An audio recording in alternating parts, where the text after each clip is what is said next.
समाचार अब तक, सत्य का साहस। नमस्कार, मी नेहा आणि आपण बघत आहे समाचार अब तक। बघूया आजच्या काही ठळक बातम्या। महसूल मंत्री चंद्रशेखर बावनकुळे यांनी आज आशिष शेलार यांच्या विधानाला पाठिंबा देत मोठा खुलासा केला आहे। त्यांनी सांगितले की कामठी, मालेगाव आणि सिल्लोडसह अनेक ठिकाणी दुबार मतदारांची नावे आहेत। कामठीत तब्बल 8000, सिल्लोडमध्ये 890 आणि मालेगावमध्ये 130 दुबार नावे असल्याचे त्यांनी स्पष्ट केले।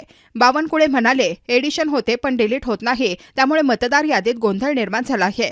उद्धव ठाकरे यांच्यावर हल्ला चढवत ते म्हणाले, ते हरलेल्या मानसिकतेत आहे। निवडणूक हरल्यानंतर कारण शोधण्यात व्यस्त आहेत। भाजपवर टीका करत आहेत, पण चुकीच्या मतदार यादीवरून खासदार निवडून आले हे सांगत नाहीत। बावनकुळे यांनी ठामपणे म्हटले, या मानसिकतेत राहिले तर महाविकास आघाडी पुढील 25 वर्षे जनतेत परतू शकणार नाही। आशिष शेलारनी लावलेला आरोप बरोबर आहे।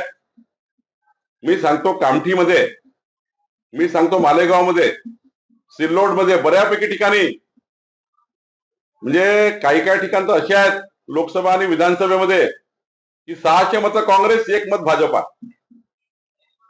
माझ्याकडे 75 बूथ कामठीमध्ये, त्यापैकी 65 बूथ असे आहे 600 मतं काँग्रेस, 8 मतं बीजेपी, 400 मतं काँग्रेस, 14 मतं बीजेपी।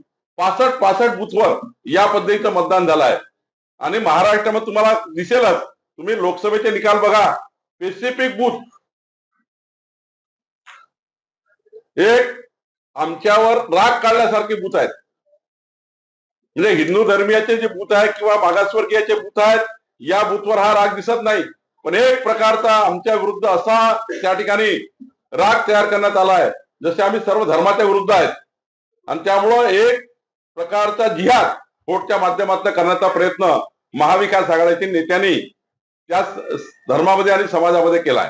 उद्धव ठाकरेंनी बोलताना एक असा प्रयोग केला, शब्द प्रयोग केला की शेलारांनी मुख्यमंत्र्यांना पप्पू आहेत असं ठरवलं आहे, असं सिद्ध केलेलं आहे, असं उद्धव ठाकरे म्हणाले। पीसी घेऊन त्यांनी एक प्रकारे असं उद्धव ठाकरे स्वतःच राहुल गांधीच्या भूमिकेमध्ये आहे।